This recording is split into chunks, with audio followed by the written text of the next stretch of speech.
ছেলেরা তার প্রিয় মানুষটার পাশে অন্য কোনো ছেলেকে সহ্য করতে পারে না। ছেলেরা চায় তার প্রিয় মানুষটা শুধু তার হয়ে থাকুক শেষ অবধি। কিন্তু একটা কথা কি জানেন, সম্পর্কে যখনই তৃতীয় পক্ষ আসে সেই সম্পর্কটা আর বেশি দিন বাঁচে না। একটা ভাই আমাকে বলতেছিল ওর সাথে আমার 3 বছরের সম্পর্ক।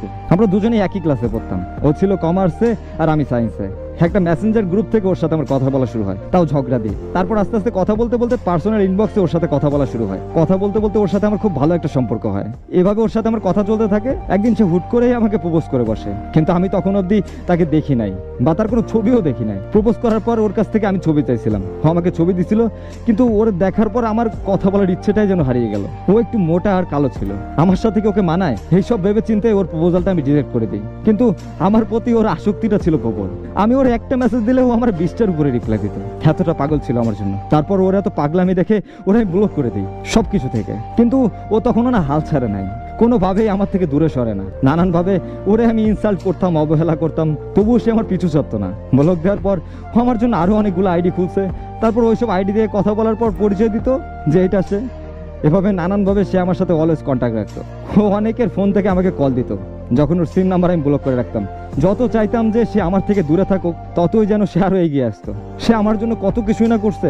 আমার বার্থডে সেলিব্রেশন করছে কলেজে, তারপর আমাকে অনেক গিফট দিত, কিন্তু সরাসরি না, আমার বন্ধুদের কাছে দিয়ে দিত। তারপর যখনই শুনতো আমার কাছে চলার মতো টাকা থাকতো না, তখনই আমার ব্যাগে সে টাকা ঢুকাই দিত। পরে বাড়িতে যখন আসতাম তখন এসে মেসেজ দিত যে তোর ব্যাগে টাকা রাখছি আমি, দেখ। আমি যখন বলতাম যে ফোনে এমবি নাই, সে সাথে সাথে তার বিকাশ থেকে আমাকে এমবি দিয়ে দিত। এতটা পাগল ছিল সে আমার জন্য। এভাবে সে আমার পিছে 2টা বছর ঘুরছে। তারপর একটা সময় ওর সাথে আমি কথা বলতে বলতে ওর মায়ায় পড়ে যায়। তারপর ওর সাথে আমি একদিন সামনাসামনি দেখা করি।